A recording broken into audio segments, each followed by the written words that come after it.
एक गांव में दो आदमी रहते थे जिन्हें गांव के सभी लोग पागल मानते थे। ग्रामीणों को पूरा विश्वास था ये दोनों सच में पागल हैं। एक दिन गांव का बाजार बहुत भीड़ भाड़ वाला था। जब फिर से लोग इकट्ठा हुए तो वे दोनों पागल आदमी भी वहां आ गए। तभी कुछ असामान्य हुआ। दोनों ने एक दूसरे को झुककर प्रणाम किया। पास खड़ा एक युवा ये देखकर चौंक गया, क्योंकि पूरे गांव को पता था कि इन दोनों को पागल माना जाता है। वो समझ नहीं पा रहा था कि दो पागल लोग इतनी स्पष्टता से एक दूसरे को कैसे पहचान सकते हैं। एक पल के लिए उसके मन में विचार आया, क्या हो सकता है कि वह पागल हो ही नहीं। जिज्ञासावश वह उनमें से एक के पीछे चल पड़ा। वो आदमी अक्सर एक मस्जिद के पास विश्राम करता था। युवा उसके पास गया और बोला, मुझे आपसे कुछ पूछना है। आज भीड़ में आपने उस आदमी को प्रणाम किया, क्या आप उसे जानते हैं? क्या वह आपकी जाति, परिवार या कबीले से है? क्या पागल लोग भी रिश्ते बनाते हैं? क्या वे एक दूसरे को पहचानते हैं? इतनी भीड़ थी, फिर भी आपने उसे देखा और उसने आपको देखा। बूढ़ा आदमी जोर जोर से हंस पड़ा।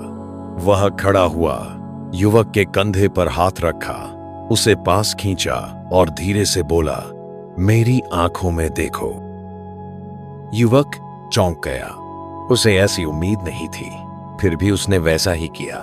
वह बाहर गया और गांव के कई लोगों की आंखों में देखा। फिर वह लौटकर उस पागल आदमी की आंखों में दोबारा देखने लगा।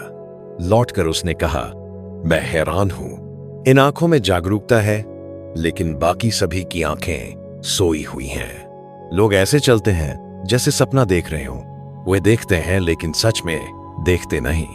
वे चलते हैं लेकिन सच में जीते नहीं। मानो पूरा गांव नींद में चल रहा हो।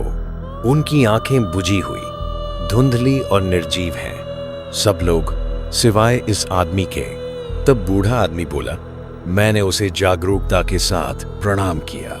गांव उसे पागल कहता है क्योंकि वह उनके जैसा नहीं है, लेकिन हमें गांव पागल लगता है क्योंकि वे सब सोए हुए हैं। इतने सारे लोग हैं पर जागा हुआ शायद कोई नहीं। उनकी आंखों में चेतना नहीं है। वे जीवन को देख नहीं रहे। अगर लोग सच में जागे होते तो ये दुनिया इतनी क्रूर नहीं होती, इतनी हिंसक नहीं होती, इतनी अन्यायपूर्ण नहीं होती। दुख कम होता, शोषण समाप्त हो जाता। लेकिन ज्यादातर लोग सोए हुए हैं, और जब सोए हुए लोग दुनिया बनाते हैं तो वे वैसी ही दुनिया बनाते हैं जैसी उनकी नींद होती है। इसीलिए दुनिया और खराब होती जा रही है। यह धरती ऐसे लोगों से भरी है जो जीवन से कटे हुए हैं, और वही लोग दुख, संघर्ष और पीड़ा पैदा करते हैं। बूढ़ा आदमी आगे बोला, मैं चाहता हूं कि मानवता जागे, और इसके लिए मैं एक खास तरह का पागलपन सिखाता हूं, क्योंकि जागा हुआ व्यक्ति हमेशा पागल ही दिखाई देता है। ईसा पागल दिखाई पड़े इसलिए उन्हें सूली पर चढ़ा दिया गया।